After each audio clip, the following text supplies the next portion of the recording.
Hello, everyone, and welcome. We are glad to have you with us today as we discuss this important topic of confronting Christian Zionism. My name is Carl Horton, and I am the coordinator manager of the Presbyterian Peacemaking Program, and I welcome you all to the webinar.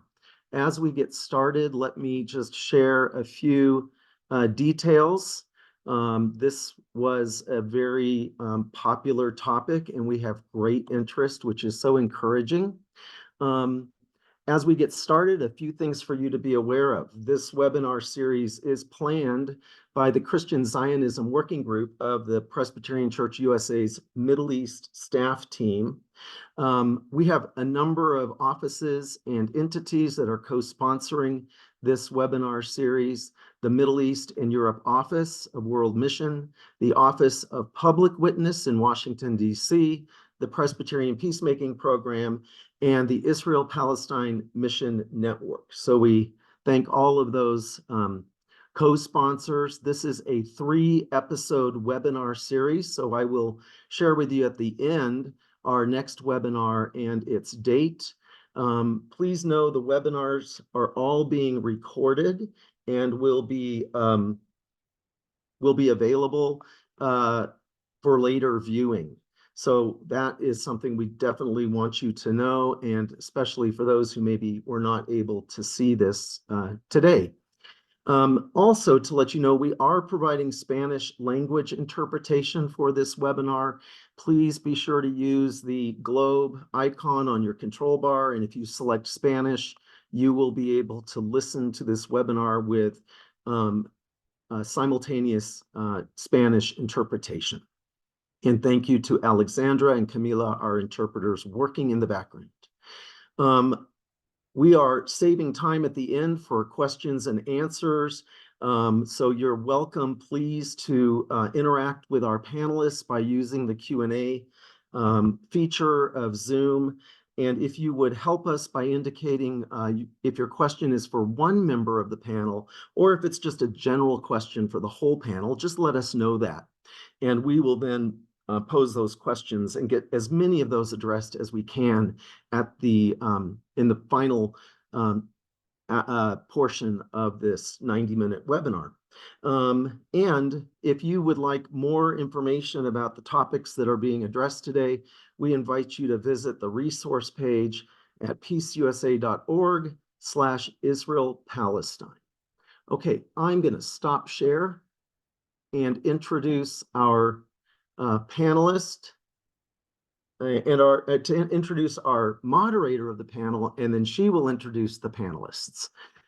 Cynthia Holder-Rich is a Presbyterian pastor and theologian whose research includes the spread of Christian Zionism in Africa.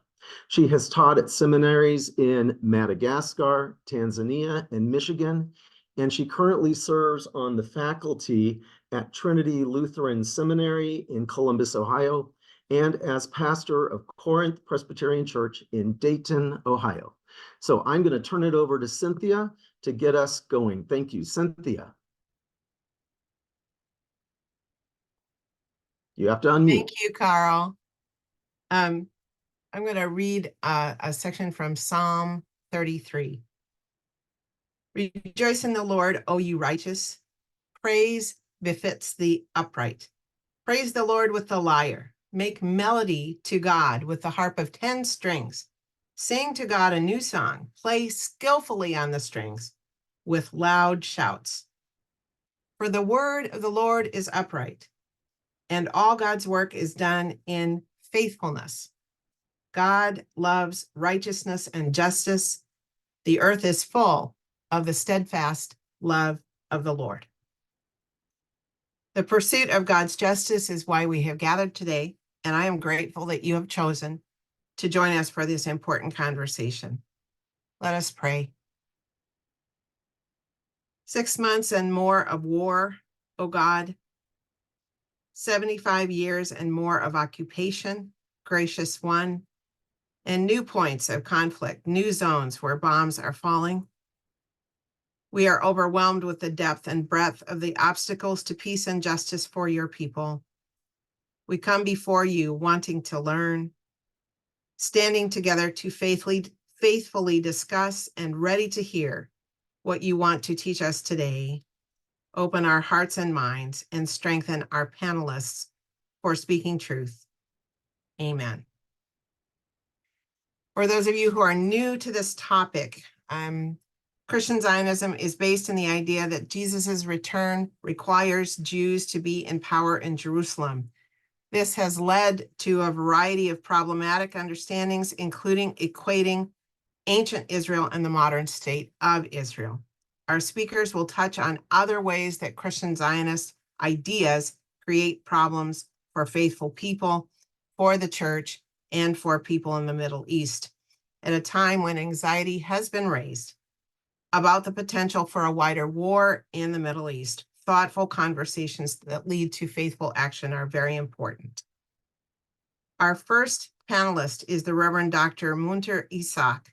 Munter Isaac is a Palestinian Christian pastor and theologian. He now pastors the Evangelical Lutheran Christmas Church in Bethlehem and the Lutheran Church in Beit Sahur. He is also the academic dean of Bethlehem Bible College and is the director of the Christ at the Checkpoint conferences. Dr. Isaac holds a master's degree in biblical studies from Westminster Theological Seminary and a PhD from the Oxford Center for Mission Studies. Welcome, Dr. Isaac. Thank you, Cynthia, and everyone for this webinar, and happy to join with my fellow speakers here. And thank you all for joining to be with us in this important webinar. And unfortunately, it's a timely webinar because it coincides with more than 190 days of this continuous war, been calling it a war of genocide on Gaza, that has killed tens of thousands, including more than 14,000 children, with the silence of the world. And I have been really asking and studying and advocating. And one of the things I kept asking, how is this possible, especially with the silence of the world? How is it possible, this ultimate and utmost hypocrisy we're witnessing, when it seems that international law does not apply and human rights don't apply on Palestinians? How is the world at peace with all of this? And I would like to argue that this is all possible by three inseparable factors. Three inseparable factors, and those would be coloniality, racism and supremacy, and theology. And yes, I know we're talking about Christian Zionism, but my whole premise is that Christian Zionism is not simply how we read the Bible. And it's not simply a brand of theology. It's that has to do with the end times even. It's much more nuanced and deeper than that. And it's part of this triangle of coloniality, racism, supremacy, and theology comes to the aid of all of these three. And all of these three together come hand in hand and have been a very important element in empowering this current, justifying, supporting this current genocide. And to quickly explain what I mean by these three factors, when I talk about the coloniality, I like the definition used by the World Communion of Reformed Churches of Empire, which defines it as the coming together of economic, cultural, political, and military power that constitutes a system of domination led by powerful nations to protect and defend their own interests. Let me repeat it: the coming together of economic, cultural, political, and military power that constitutes a system of domination led by powerful nations to protect and defend their own interests. It's an important definition because it highlights to me, when we study it, we come to understand Israel as part of this matrix, part of the empire. And let us remember that Israel as a state is a settler colonial entity. And I hope I'm not saying anything controversial here. And we've seen how the world powers who benefit from this system have all come to aid Israel in this war through political justification, the media, the money, the weapons, and all the words of sympathy really fall short, because as you continue to weaponize Israel, it means nothing. We've seen it in the control of the narrative. We've seen it in how they all began the story with October 7 and isolated from its context. And as I said, we see how it all benefits, how everyone is benefit from this matrix, especially the weapons industry. So coloniality is important here. And at the heart of this empire is this American exceptionalism. And it's really, really hard to isolate Christian Zionism from American exceptionalism. Please understand this. It's really hard to do, though. And of course, Christian nationalism, because at the heart of that idea is support and partnership with Israel as two countries in covenant with God. I wish I have the time to read to you one quote after the other from politicians and theologians which highlight this idea of American exceptionalism. Racism and supremacy also has been very, very evident in this war. They don't view Palestinians as equal. It's been very clear, whether the leaders or some church leaders, they look at us in a very condescending way. I look at how they think Gaza should be emptied, even removed, destroyed, how they discuss the crisis of Palestinian, those who have been ethnically cleansed throughout this war. I look at how politicians, including those who are considered with empathy, like Biden, how condescending is he and his administration when they talk about Palestinians? At the heart of that is a very elitist, racist attitude. Even our numbers are not that, they don't consider our numbers in that manner. They talk about the genocide with words like a misstep, over the top, rather than, showing, trying to stop it. So it's hard to separate those two. And finally, theology. We all know what Christian Zionism is, what it's promoting. But as I said, I would like to push further for more broader understanding of Christian Zionism. Because we used to think of Christian Zionism as simply the way people read the Bible, something related to the end times, something related to the second coming, to the gathering of Jews in Palestine, and so on. But I think it's much more than that. Recently, Reverend Mitri Rahib, Palestinian theologian, wrote a book on decolonizing Palestine, the title, and he defines Christian Zionism as a Christian lobby that supports the Jewish settler colonialism of Palestinian land, a Christian lobby that supports the Jewish settler colonialism of Palestinian land using biblical theological constructs. In that book, Mitri Rahib, and I agree, and I've been arguing the same also, shows clearly that Christian Zionism is not confined to conservative evangelicals, but it also can be found among liberals.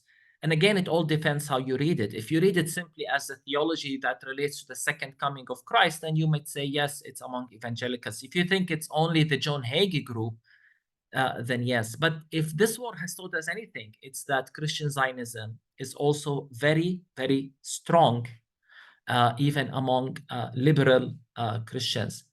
And part of it is, again, how we understand it. And to go back to the definition by Reverend Mitri Rahib, he argues that we should look at Christian Zionism as a lobby aspect and focus not on what people believe, but what they do based on that belief. And he concludes, it's naive to think that a few biblical passages power Christian Zionism.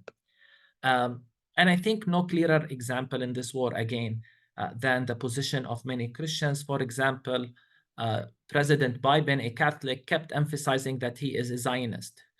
This has nothing to do with how he reads the Bible.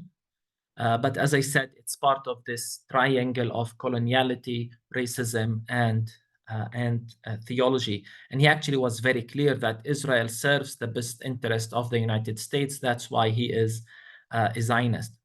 And so when you understand this combination and then come to this war, all of them come together in a horrifying way. And I mean that. So we've seen, for example, many statements from evangelicals calling for the total destruction of Gaza, whether it's mega church pastors, recently Congressman Wahlberg, who's a graduate of 2 seminaries, called for the use of nuclear weapons against Gaza. Senator Graham said, Senator South Carolina, I forgot his name, said level the place, and so on, with total disregard to Palestinian lives. The world went crazy when Benjamin Netanyahu used the principle of the Amalek, calling for a genocide against the Palestinians. Well, Christian Zionists used it before him. At the beginning of the war, there were many articles circulating, most notably from the Christian embassy, equating Palestinians with Amalek. But then you go beyond that and you see how many progressive Christians supported this war, emphasizing whether using the just war theory, which, you know, I can speak a lot about how much I disagree with it. It's a tool in the colonial, and it's a tool to empire to justify war and make it acceptable. That's really what just war theory is. And it's evident by who is entitled to use the just war theory.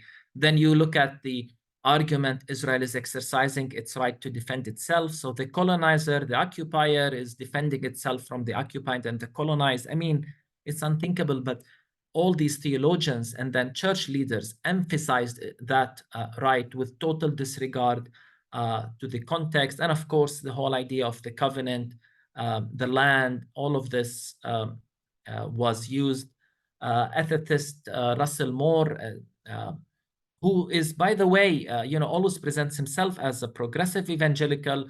He was famous for his challenge to those who supported Trump. He's not a Trump guy, an evangelical, but he said that since Jesus is Jewish, was and is Jewish, anything we do against the Jewish people, we're doing it against Jesus. And since we are, as Christians, grafted into Jesus and the Jewish people, it's against all Christians. So he basically said this war is a war against all Jews and all Christians in the world, and against Jesus himself. Just think of that argument and what it means really on the ground. Then I looked at, and I've been studying. I'm writing something on the church, the statements that came from churches, which all pretty much agreed on the same premise.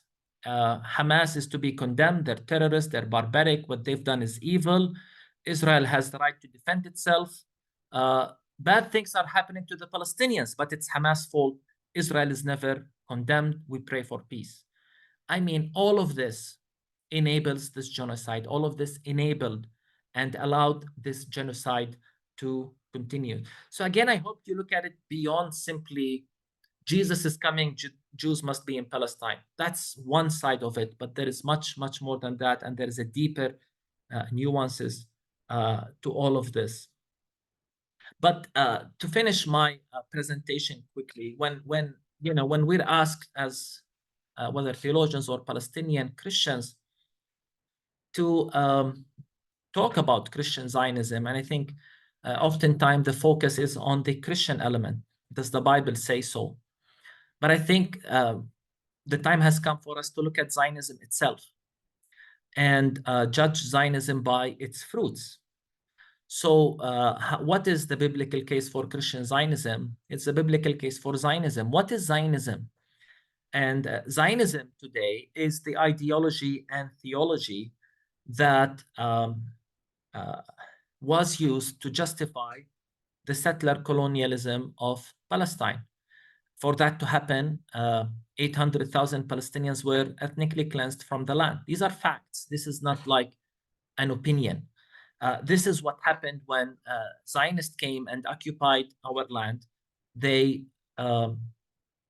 displaced Palestinians and replacement with Zionist Jews who came and occupied the land and created the state of Israel. And over time, Zionism developed into an exclusive ideology in theory and practice, and an exclusive religious ideology in theory and practice. First, we have the nation-state law that explicitly said the right for self-determination is exclusive to the Jewish people only. This is what the nation state law said. And then we have the recent Israeli government. And before the war, we've been saying, please look at this government. Look what they're saying. Look what Netanyahu is saying. And they stated clearly that Jews have an exclusive right to the land. And as such, we as Palestinians, if we don't have any right to the land, it justifies what they're doing to us. We've raised our concern, no one listened. And then came the several studies that described Israel as an apartheid state. And again, many churches even hesitated to study these documents. So when people ask me, what do you think of Christian Zionism? And we see Zionism on the ground, what it resulted. The biblical case for Christian Zionism is the biblical case for apartheid, for settler colonialism, and ethnic cleansing, because this is what Zionism is. And tragically, today, after what happened in Gaza, we can add to that. Zionism is involved in a genocide in Gaza. More than 40,000, if we count those under the rubble, have been murdered, killed in this war. And if we continue to support that as Christians, there is something wrong with the credibility of our Christian witness. Today, as a Christian pastor, I say, no, not in our name. And as a Palestinian, I plead that the church look deeper and not just continue, and I'm talking here to Presbyterians, to say, well, it's a problem with John Hagee and his group. No, it's much deeper than that, as I explained. And we need to look at Christian Zionism beyond the end times theology into this movement that is embedded in coloniality. In your context, is the American exceptionalism, Christian nationalism, into racism, and then into this whole theology with its diversity that allowed the settler colonialism of Palestine and right now oversaw a genocide. Thank you, Dr. Isaac.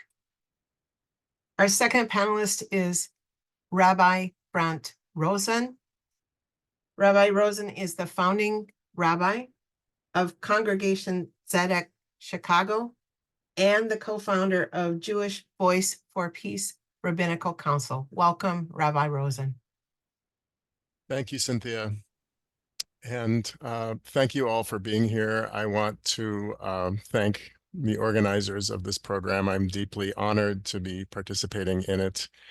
I'm deeply honored to be in conversation with Dr. Ishaq and Reverend Macy, and looking forward to engaging together on this issue. I feel compelled to say before I begin that, as Dr. Ishaq was saying so powerfully, that we are gathering here amidst an ongoing genocide. And that needs to be named out loud. I believe it needs to be named out loud at every available opportunity. And everything we say here today, I think, needs to be contextualized within that reality.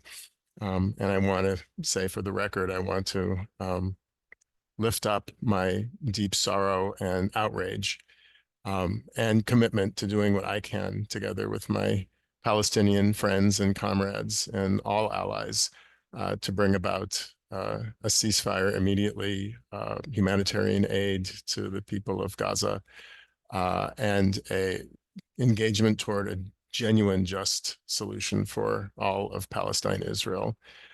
I also want to lift up my deep concern and anger for the ongoing violence in the West Bank and the occupied territories writ large. Everything that Dr. Ishaq was saying, that we have to really judge people not just by what they profess, but by what they do, I think is very well taken in this moment.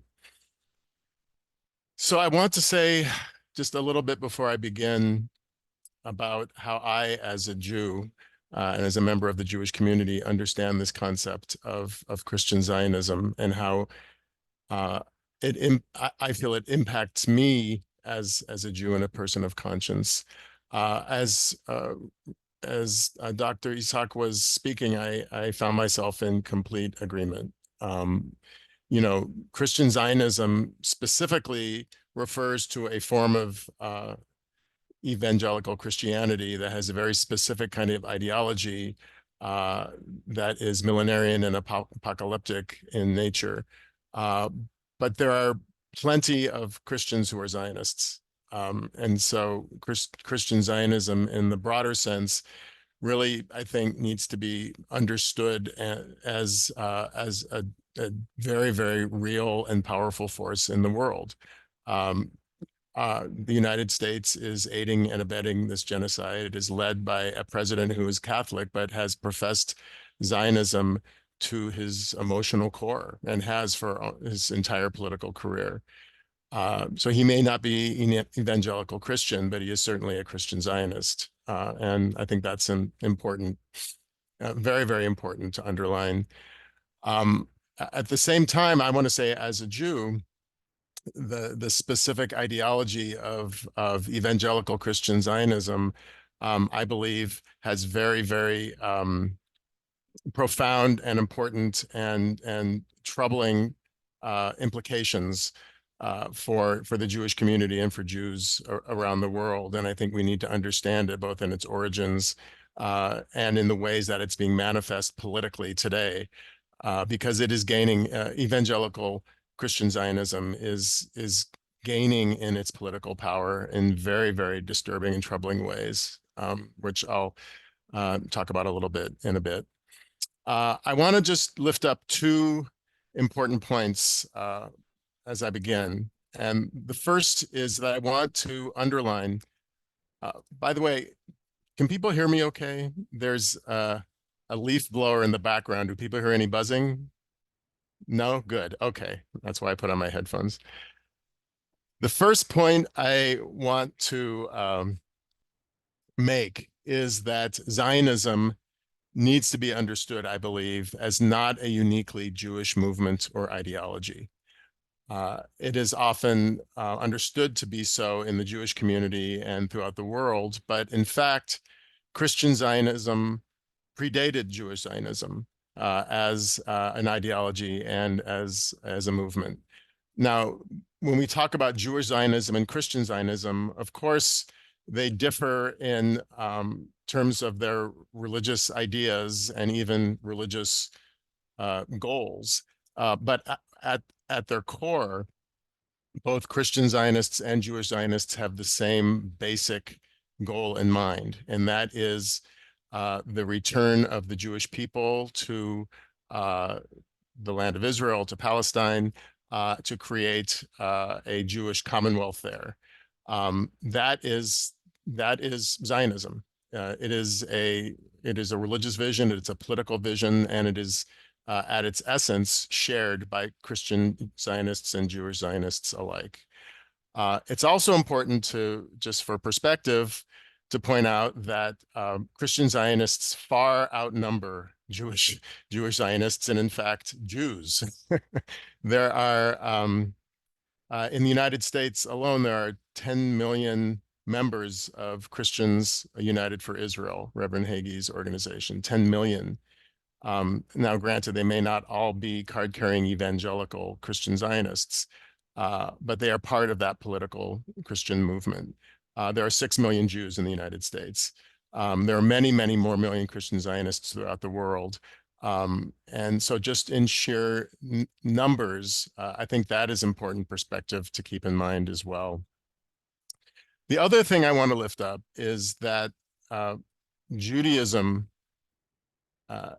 as a spiritual tradition for the overwhelming majority of its history throughout the millennia has not embraced the ideas of Zionism. In other words, the idea of creating a so-called third Jewish commonwealth in historic Palestine has always been considered an anathema to the rabbis, to those who formed and propagated Jewish tradition.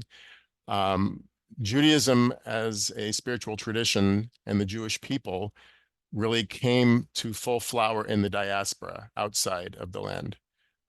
It is true that Jews have always lived inside the land and up until recently been a minority there. I say relatively recently in Jewish history. But Judaism as a spiritual tradition really was something that emerged following the destruction of the temple in 70 ACE. The beginning of the diaspora occasioned a deep reconstructing of what being Jewish had meant up until that point, with the temple gone, learning how to understand that God could be found anywhere in the world, as opposed to in Jerusalem in the temple, rather than being geographically specific. God went into exile with the Jewish people, as the rabbis said. The idea of a mass return to the land to establish a sovereign state was always prohibited by Jewish law. It was frowned upon. It was seen, as I said, as an anathema. That was only something that could happen when the Messiah came. It was projected into an idealized future.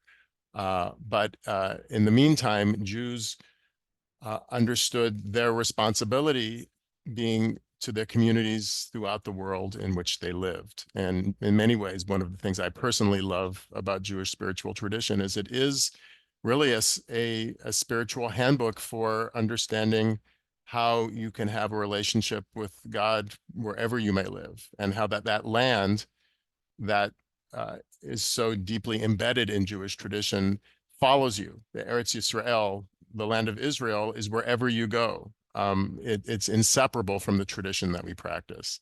So the rabbis made that very clear. Christian millenarian tradition, which emerged in the 17th century after the Reformation, really lifted up this notion of returning the Jews' return to the land in advance of the Second Coming, and a more apocalyptic view of end times. Shortly after, it really became part of a political movement in England and later in the United States. And that really created the context within which Jewish Zionism emerged.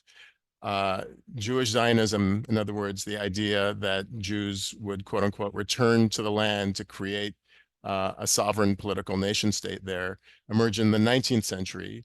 And it was largely propagated and influenced by who was considered the father of political Zionism, Theodor Herzl, who wrote a very important book called Der Judenstaat, the Jewish State, and talked about creating this movement, creating this new program to return, quote unquote, the Jews to the land in response to growing anti-Semitism in Europe. He also made it very, very clear that he would prevail upon, the Jewish people should prevail upon any imperial powers that would help them in this endeavor. And he was unabashed about this. And that meant even courting favor with people who, shall we say, did not have the best interest of the Jewish people at heart. Zionism has always curried favor with anti-Semites from its very beginning.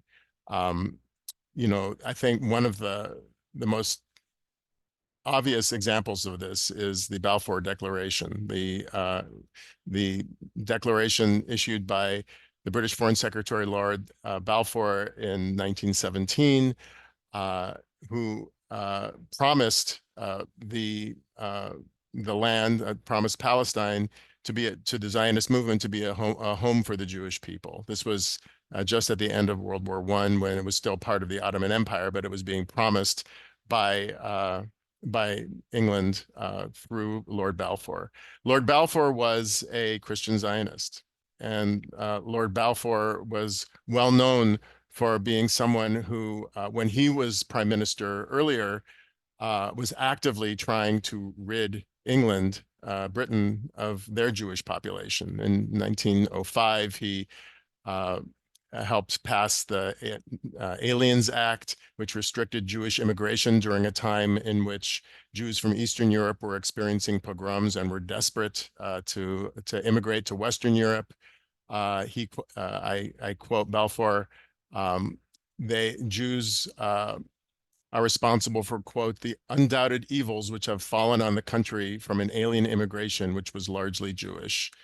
So Zionism constantly would curry favor with empires that sought to rid themselves of their Jewish population in order to be able to create a Jewish majority in Palestine, which was necessary, a prerequisite for the creation of a Jewish state. I think this is an enormously important point, that Christian Zionism and Jewish Zionism have been in this kind of Faustian bargain with one another, each using each other for their own interests. In the case of Great Britain, and then after the establishment of the state in 1948, the United States, Christian Zionism has always looked to Zionism as a tool to further its own imperial and colonial interests in that region. And Zionism, and Dr. Isaac is absolutely right, as a settler colonial movement, knew that in order for it to succeed, it would need the help of colonial empires throughout the world from its very beginning up until present day. So this is the, as I say, the Faustian bargain that both sides are engaged in, using each other for their own ends. But as a member of the Jewish community, and here I'll conclude, I think it's very important to say out loud that this specific ideology, this evangelical Christian ideology, is at its core an anti-Semitic one. I think this cannot be understated enough, that this is a Christian evangelical movement that wants to instrumentalize the Jewish people for its own religious purposes, has no interest in the well-being of the Jewish people in their so-called return to the land. It is only in service of bringing the second coming, and together with that, Armageddon and the conversion of those Jews who live there to Christianity, and those who refuse will burn. I think Jewish Zionists who make common cause with Christian Zionists for political purposes do so in the most craven of ways.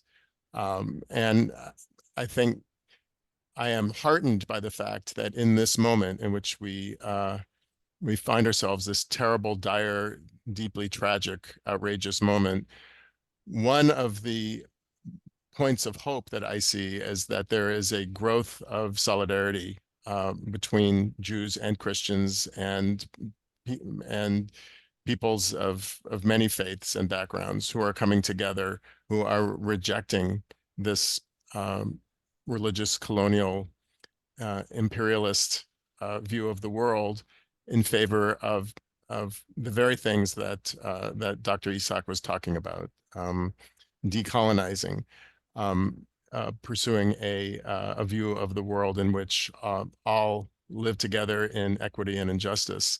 And that is part of the movement that I am proud to stand with, both as a Jew and as a person of conscience. So I'll end there. But again, thank you so much for including me, and looking forward to the conversation. Thank you so much, Rabbi Rosen. Our third panelist is Reverend Marietta Macy, who serves as a pastor in a congregation in the Presbytery of West Virginia. She's a Presbyterian Church USA pastor, and she also currently sits on the steering committee of the Israel-Palestine Mission Network of the PCUSA. Welcome, Reverend Macy. Thank you. Thank you all for your words so far, for hosting this panel to begin with, and thank you all who are attending, and those who are hoping to get the recording that I appreciate you've taken the time out of your day and out of your life in general to seek education and to wrestle with these complex issues. I work in Christian education primarily, and this is one thing I really value about our tradition specifically, is that we have a strong history of lifting up education, of seeking education, and not shying away when that education leads us to wrestle with really complex issues, especially when they have both theological and real world implications, as we've heard discussed and highlighted in a variety of ways today already. And so Christian Zionism and its relation to our U.S. policies and to how we relate to our siblings around the world is one of these issues educationally that we need to wrestle with. We have for a while, but we need to lean into this as we walk through this particular time in history with our siblings. So as an educator, I try to go back to the root of things. And one thing I've realized with this topic in particular is, like a lot of other things, I use white supremacy as an example, that growing up in an American context, I grew up in rural Indiana, Southern Indiana. I've spent time in Kentucky and now in West Virginia, that I did not realize how many of these even theological concepts we just absorb through our culture, through popular media. And to date myself a little bit, but I'm realizing recently how much this has come into play with how my generation and others talk about this issue, is how during the turn of the millennium, this apocalyptic theology really came onto the scene in our popular culture. And it then was not examined, I think got absorbed into things, and has taken on a new life of its own in these very oppressive systems and these very damaging and hurtful ways that we're living out our theology now. And to unpack a little bit of where this came from, I want to go back to the roots of dispensationalism just a little bit.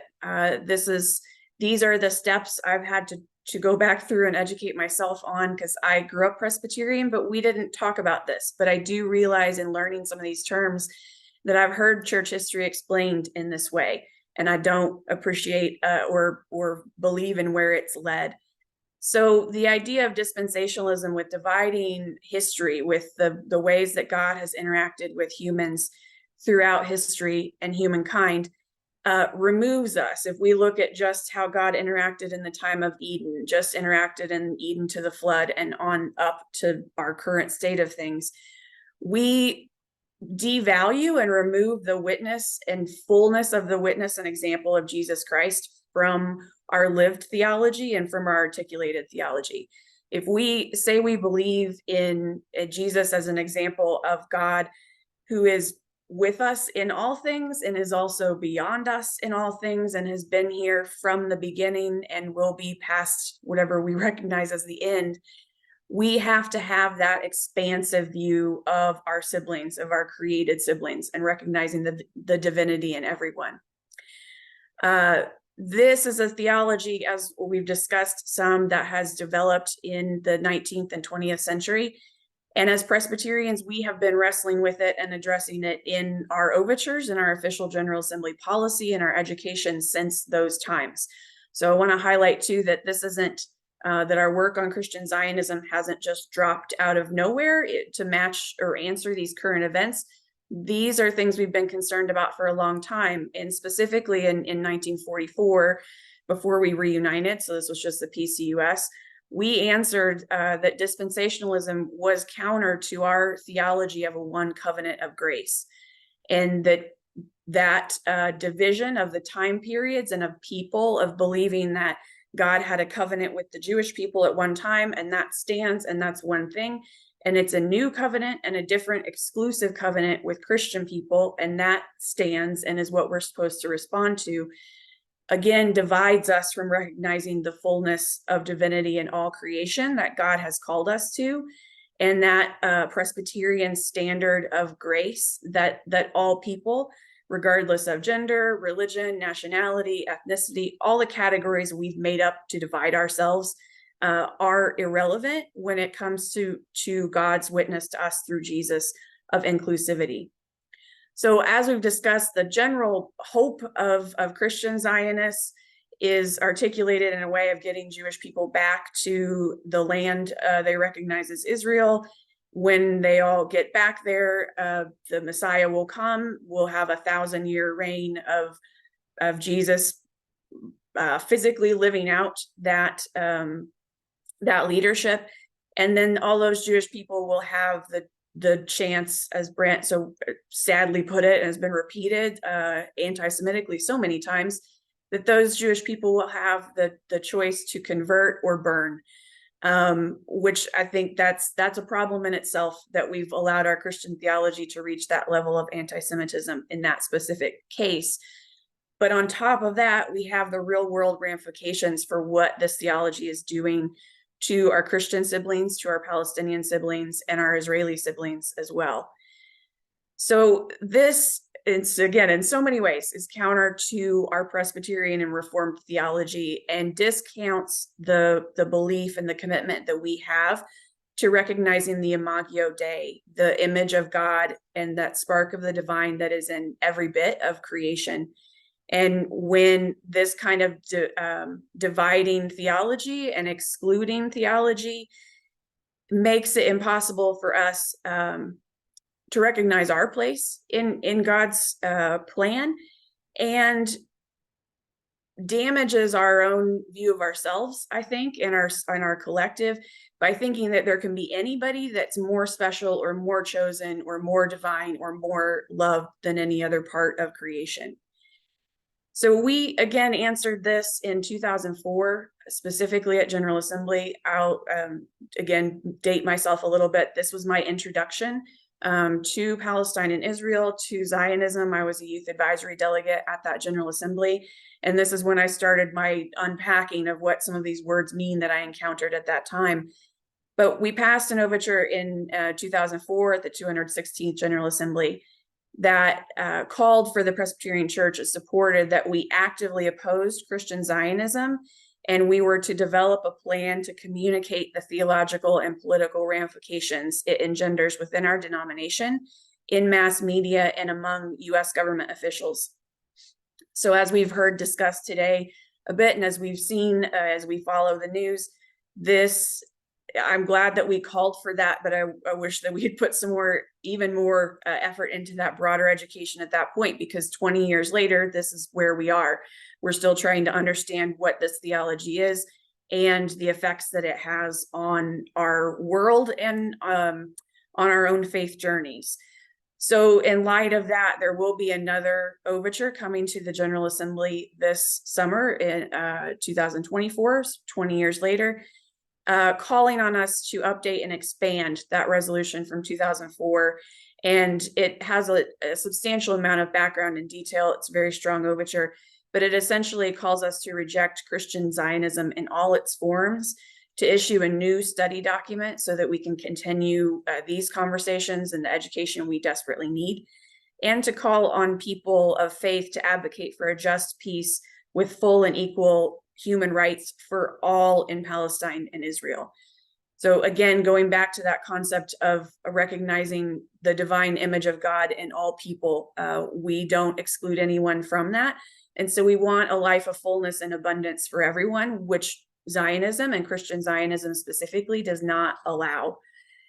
My colleague, dear Presbyterian elder Pauline Kaufman, articulates some of this theological difference in a difference between empire theology and Matthew 25 theology. And I think this is an especially timely comparison and lesson for us to learn as we lean into the Matthew 25 initiative in the Presbyterian Church. So side note, if you haven't checked that out, I encourage you to. But it calls us to look at the systems that keep people. In Matthew 25, it's the verse where we remember Jesus calls us to feed the hungry, clothe the unclothed, visit people in prison, take care of the sick, all those things.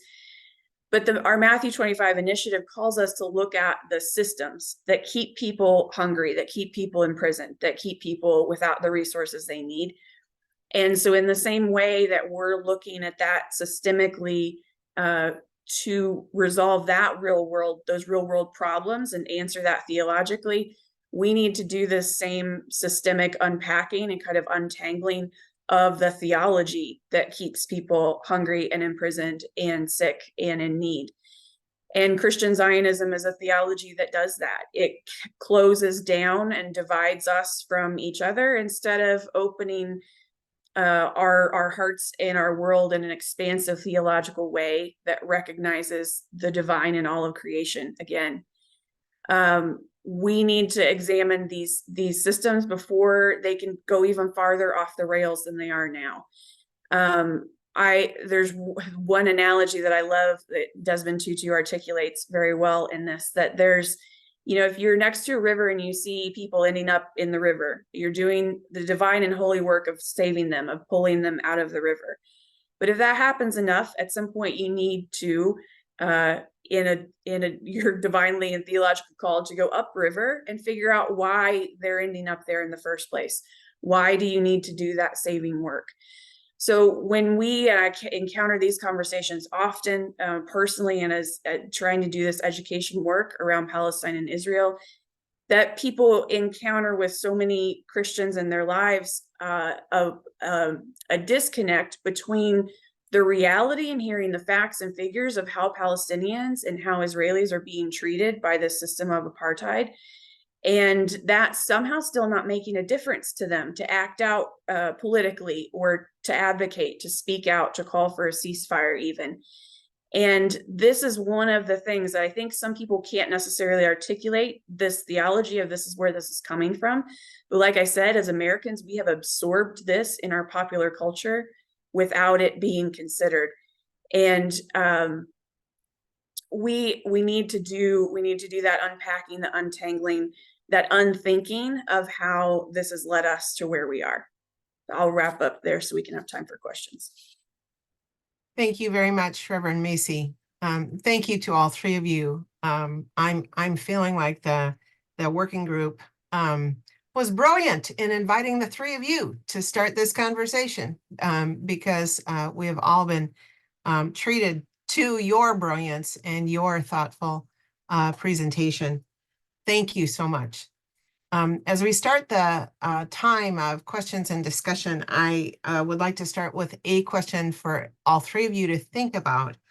Sunday, on my way to lead worship, I was listening to the radio and I was struck by a conversation with John Kirby, who is an administration official, who was, I think, quite smugly triumphalist about how the attack on Israel was deflected. And that deflection, of course, happened because of funding. They have received funding from the US and other allies that have made it possible for them to have 300 drones thrown at them and have very little damage. I was really feeling sick as I drove to church and listened to this. And I'm wondering how the three of you view the complication that comes from this for the conversations that we're having about Christian Zionism, and what is needed now. How does it complicate things for people in the Middle East and particularly in Palestine? And how can we faithfully respond? And any of the three of you can speak to this. Yeah, just quickly, and before I answer, I am grateful no one was killed in that attack. War doesn't achieve anything, and every life is precious. So let's get that straight, at least from my perspective, and I'm sure all of us. On the other hand, I think Kirby's press conferences were a display of condescending racism towards Palestinian. This is, and I'm trying to be polite. This is the same Kirby, if I'm not mistaken, who said that to date they have seen no proof that Israel committed any war crimes. This is all we need to know about Kirby and this current administration. And they are celebrating. And as I said, I'm happy that no one was killed. I wish they've shown the same care about Palestinian lives. I wish they've shown the same concern about Palestinian children. More than 14,000 have been killed so far. And all we've seen from his side is justification of it and doing nothing to stop it as such. So it's really shameful, this current attitude of the current American administration. And again, it brings me back to what I was saying. It's not just this is what the Bible says. Yes, I know what evangelical Christian Zionism says. I know, I have studied it, I've written about it, but it's deeper than that. And I hope this webinar was able to show that.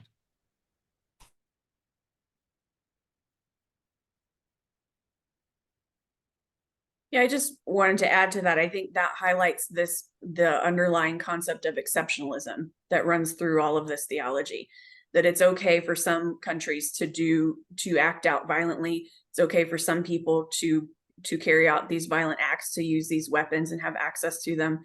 But then we, for some reason, get to decide who it is that gets to do that and who doesn't. Mm-hmm. And I think, I'm so glad that no one was killed in that, but it doesn't change the fact that tens of thousands of people have already been killed. And we need to examine our privilege in this situation, our concept of exceptionalism, and how this theology both consciously and unconsciously supports that. Yeah, this one, in total agreement. The only final thing I'll add in terms of the hypocrisy and the hubris of leaders such as Kirby or spokespeople for leaders is that very little is really being said about the fact that, you know, Israel had launched an attack on Iranian sovereign territory and the consulate in Syria and killing Iranian generals there, and that this was really retaliation. I just read today that the United States is going to levy sanctions against Iran for that attack, but probably not going to levy sanctions against Israel for making that previous attack. So it's whoever has the most power makes the rules, you know, and we've seen that from time immemorial. And it's terrifying because of the escalation that it likely will lead to. Thank you to all three of you. Carl, I believe we may have some questions. Yes, we have a lot of questions. I'm sorting through them, and let me start with, there's some common themes, of course. A lot of people want to know what actions they can take. One of the questions, let me pose a couple of them. One of them is specifically for Reverend Isaac. How best can anti-Zionist American Jews and Christians find theological common ground about humanity to counter the enormous influence of Zionism in the United States? So that one for Reverend Isaac. And then the other one that just I think any of you can address, what actions do you recommend? And one person writes it this way with several suggestions. Try contacting local Zionist church leaders to see if we can talk with them. If they don't respond, then protest outside or disrupt like others are doing to try to get political leaders to listen.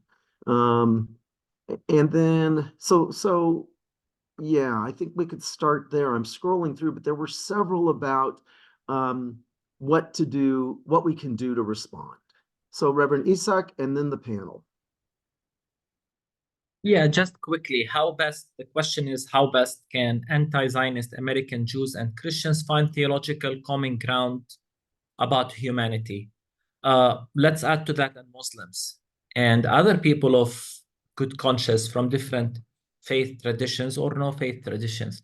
I think it's an important question because it's not enough to challenge the theology and ideology of Christian Zionism or any exclusive ideology without providing an alternative.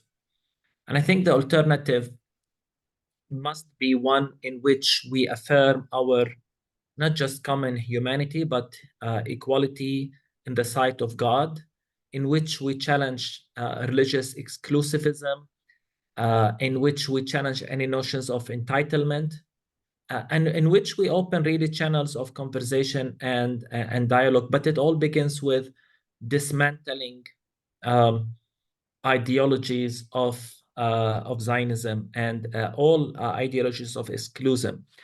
And I'm going to use an example from the Hebrew scripture, from the book of Jeremiah, and excuse my own translation of that verse. When God called Jeremiah to ministry, his ministry in the beginning, he emphasized how much dismantling he needs to do before the constructive work. And I think if we want to come together as people of faith, as I like to always describe it, in the good and just God, the God of all, I think we have a lot of task ahead of us, first to dismantle before we are able to build anything. In my own writings, I've always used the concept of sharing the land, because it's not simply about ending the occupation and ending apartheid, but it's about creating a reality in which we're equal. That seems so far away from now, but we cannot forget that. So this is how I would answer it. We need to come together, dismantle ideologies of exclusion, the empire theology, and then together build an alternative to that.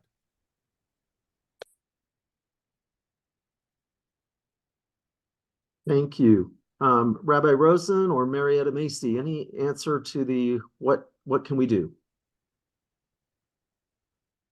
I think Marietta referred to it very powerfully, that when she said that all human beings are created in the divine image, it's actually very simple and straightforward. You don't need to be a systematic theologian to find just a common basis for working together. In Jewish tradition, there's a very famous Talmudic debate by two rabbis, Rabbi Akiva and Ben Azai, which is the fundamental precept of Torah. And the one that Ben Azai lifts up, which is the God created humanity in the divine image, is the one that is commonly understood to be the one that takes precedence.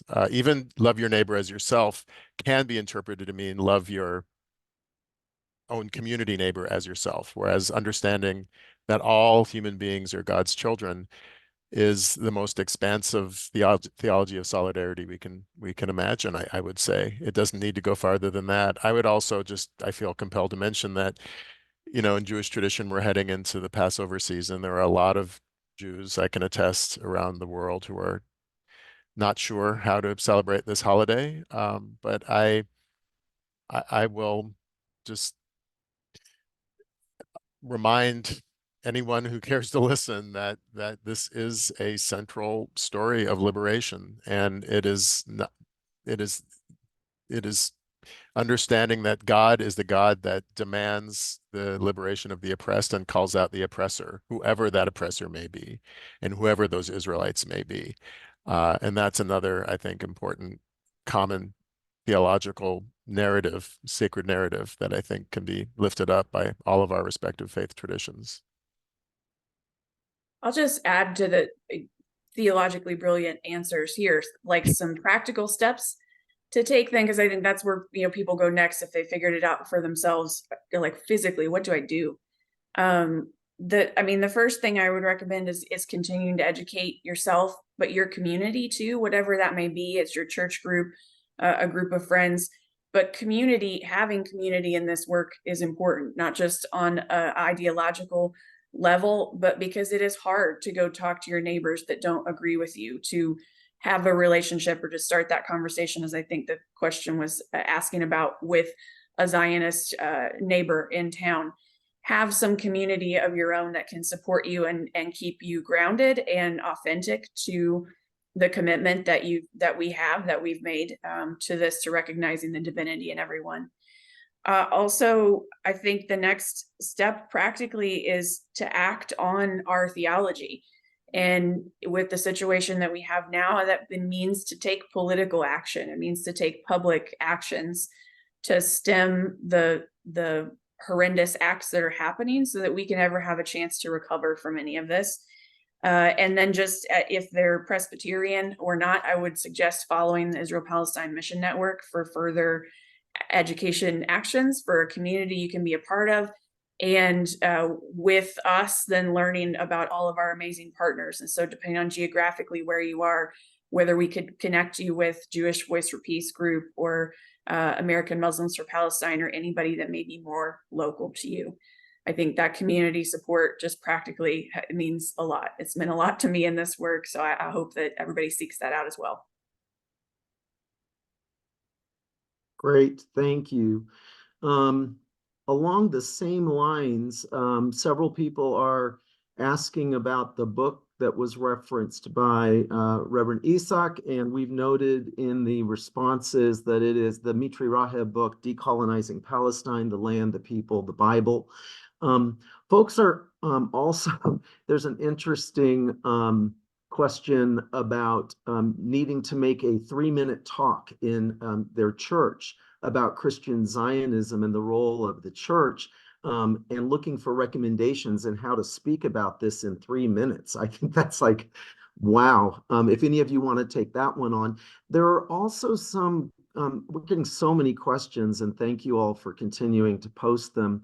Several people are asking about biblical sort of grounding for Christian Zionism. What are the texts that are referenced in this conversation that people use to defend Christian Zionism? What is the biblical passage that's being used to promote this war? How are Christians promoting this war? And then a specific question about the use of Zion in the Hebrew texts and in Hebrew worship and how that is understood. So if anybody wants to address that, those are not directed to any one of you.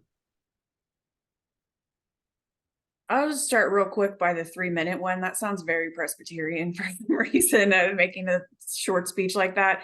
I would suggest the Israel-Palestine Mission Network also created a resource specifically for this kind of group learning, and that summarizes things quite sufficiently. And that is Zionism Unsettled, and it's available in the Peace USA store as well. So if you're trying to take a lot, it condenses a lot of these larger works that have been referenced into very clear points. So if you're really trying to condense things, that could be a good resource.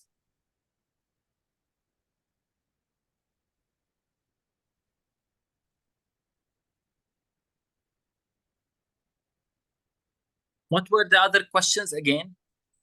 Something about the biblical texts? Yes, think about biblical texts and what is being used in defense of this war. And also just somebody was curious about the use of the term Zion for Hebrew worship and in the Hebrew, yeah. We could move on but yes, there was several questions asking about biblical references for this. I could just very briefly, in the Hebrew Bible, there's a great deal of reference to a conquest tradition, the God's command to conquer Canaan and dispossess the nations of that area. Reverend Isaac, I believe, talked about Amalek and the command to exterminate Amalek. That's often very literally understood in terms of genocide. These are parts of the biblical conquest and war tradition that are often cherry-picked and understood very, very literally. I can't. I'll leave it to my Christian colleagues to speak to the New Testament, but I know that there's a whole nother seminar on how we handle the conquest tradition. But we should know that it's being used in terrifying ways, both by Jews and Christians alike, and has been throughout history. Zion is a word that does not appear that much in the Hebrew Bible, actually. Generally, when it's used, it refers to the city of Jerusalem, or sometimes to the land itself. It was often it is often found liturgically in understanding the presence of God in the land. But it was coined in terms of its use politically when the Zionist movement arose in the 19th century very, very specifically to be used in a political context as opposed to a spiritual or liturgical context. And in liturgical and spiritual context, it's also a very euphoric, you say, idealistic about the end times, in which it's a state of justice, God's shalom. It's the antithesis of the current Zionism, actually.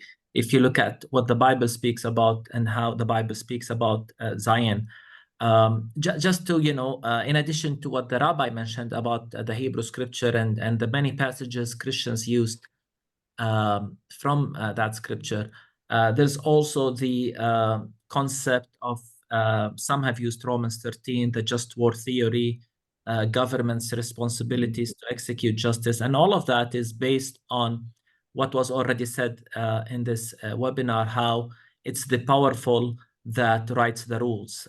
Might is right. And so one nation attacks another, it's terrorism. Another nation attacks another, it's self-defense. And we've seen this in full display. So the whole idea of Israel's exercise to for self-defense, which was used by all the churches. I've never seen a church saying Palestinians have the right to defend themselves. Maybe that will be one of the signs of the end times. I don't endorse violence, just to be clear. I've never been, and I've never endorsed violence, but I'm just trying to highlight and underline the ultimate hypocrisy. And then it might come across as progressive, as good theology, the just war, Christian tradition, Romans 13, but in its essence, it's coloniality at its worst.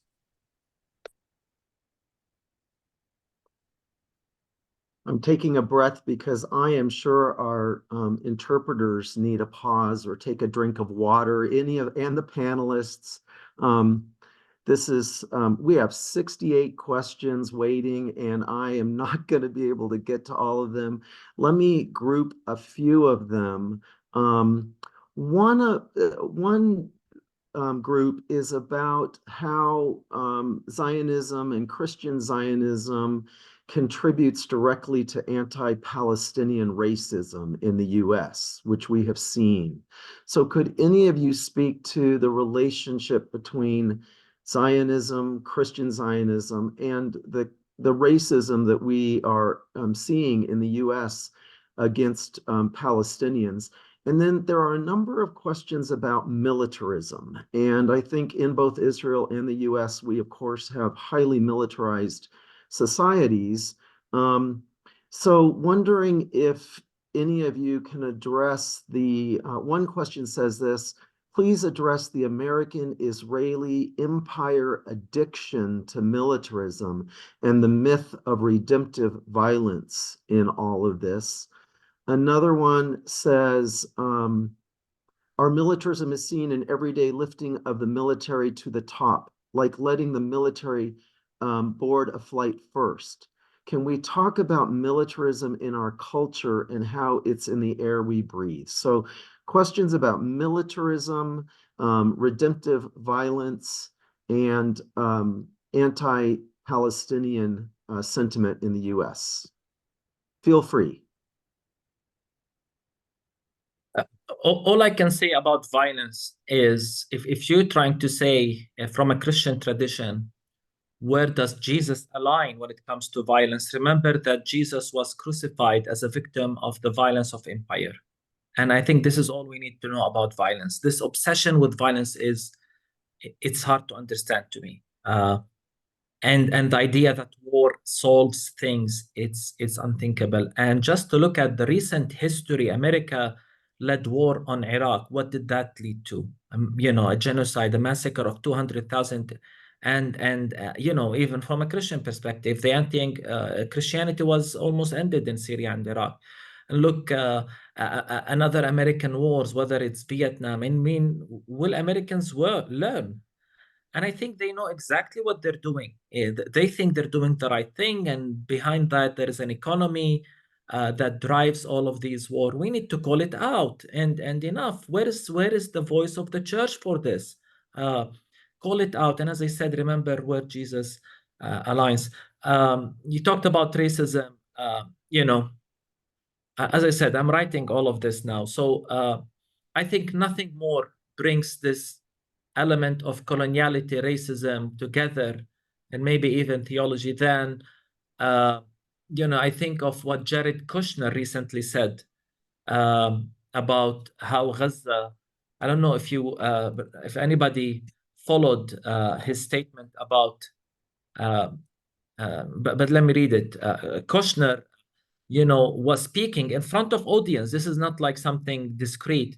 He praised the very valuable potential of Gaza's waterfront property and suggested Israel should remove civilians while it, and I quote, cleans up the strip. Cleans up the strip. This is how he's talking about us.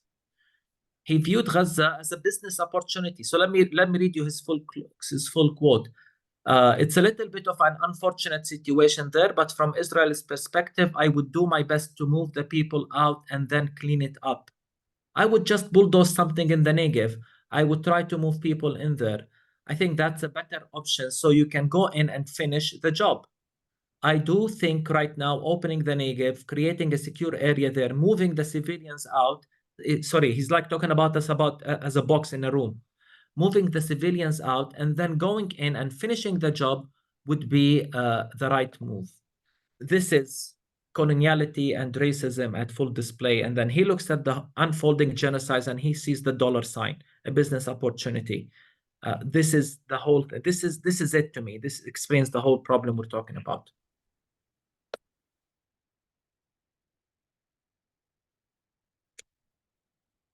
I couldn't have said that better. I think as long as there's a profit to be made, we're going to see more war. And I think empires have always used violence to further their ends, but I think capitalism itself is, in the current moment, I think is a really, really important factor that we can't discount.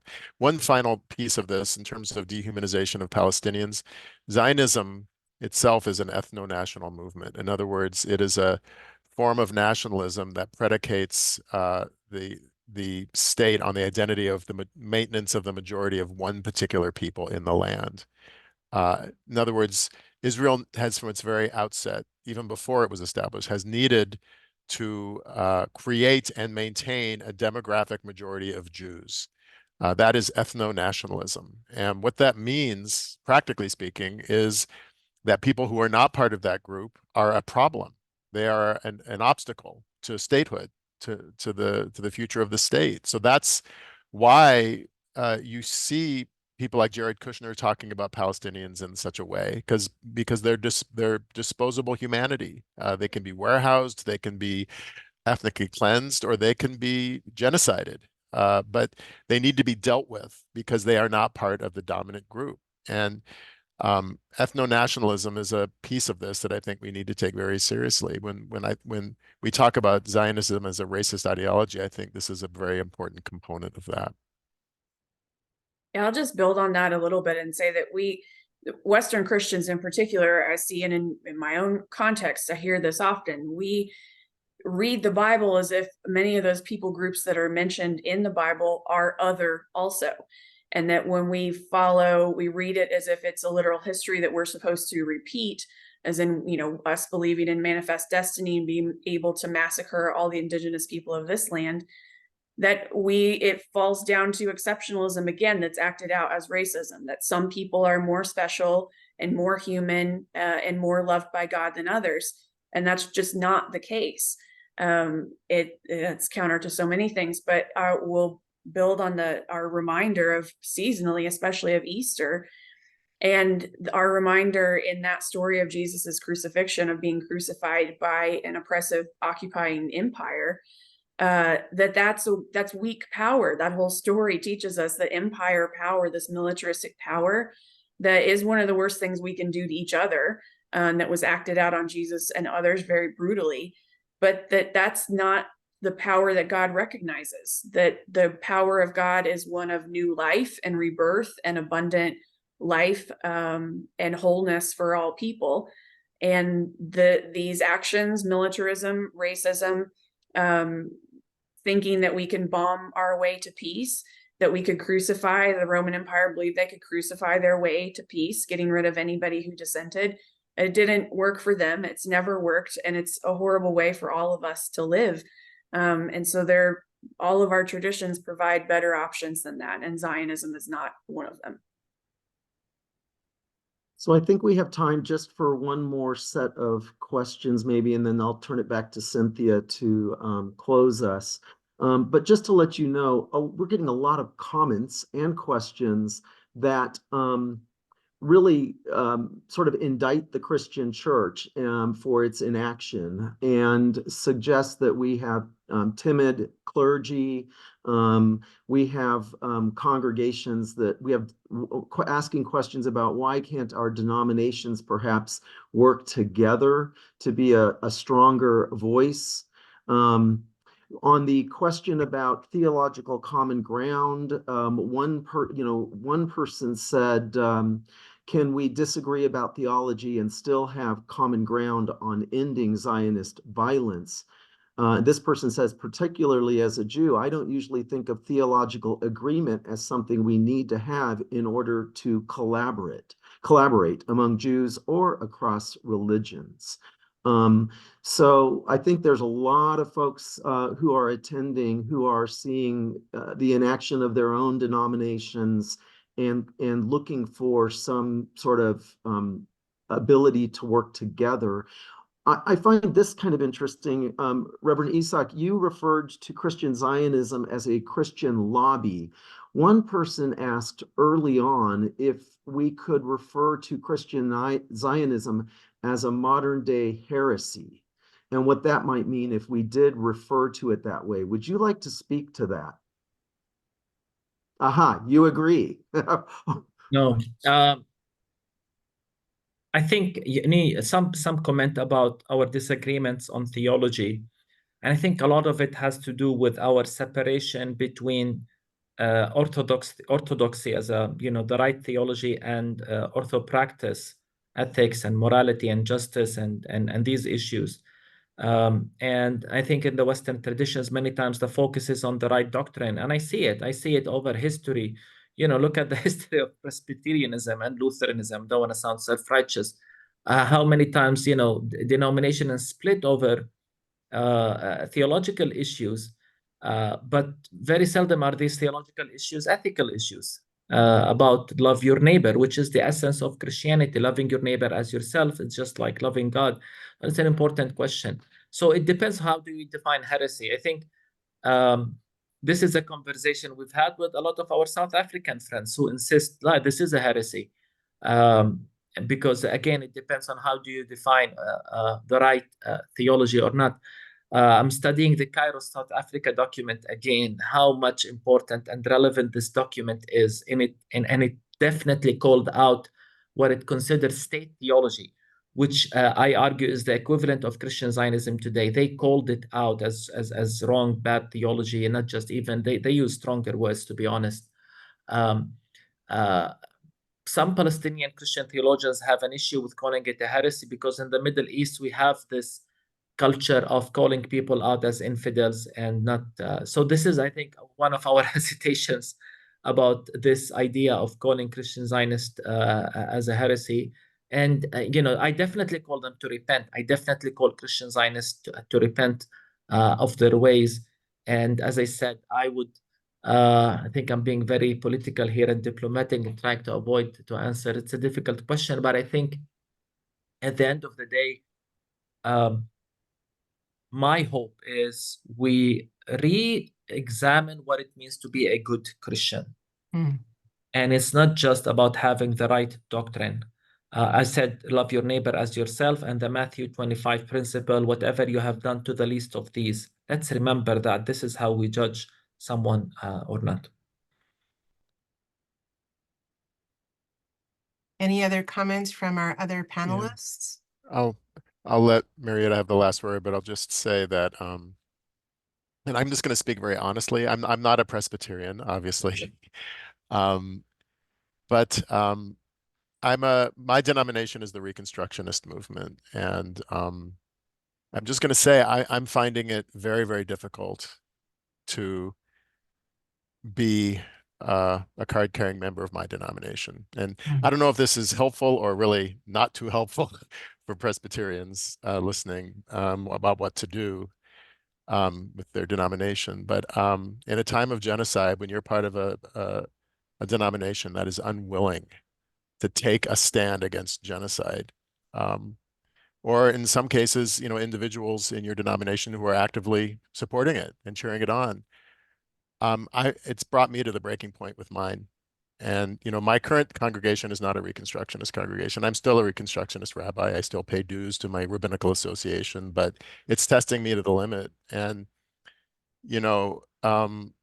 there have been many schisms in Jewish history, as there have been in other religious traditions. I think we all have to figure out whether we're going to play the inside game and continue to struggle from within, and when we reach a moral point where we just can't take it anymore and plant our flag outside and say, we're going to start something new because this is unconscionable. And we all have to make that determination. But I just thought I would put that out there because I think we're at a moment of truth. We're at a which side are you on moment. And I think we all need to make deep discernment right now. Yeah, I'll just try to wrap up by saying that I think that theology is heretical when it doesn't acknowledge power imbalance. That we can't take theological stances that are removed from the realities of the world and how those play out in people's real lives. So saying in any case, when we have a theology that discounts that there are people who are, again, systemically oppressed, disenfranchised, othered, that is a theological heresy. If we're not taking into account, again, that we recognize the divinity in everyone, that theology, I would be happy to disagree with people on. I do think it's okay for us as Christians to have nuanced discussions and not have to arrive at the same conclusions on everything. I love that we have different denominations. And as we said, we have those for reasons. But the things that we should agree on are acknowledging systemic imbalances of power, of empire, and of violence taking hold over everything.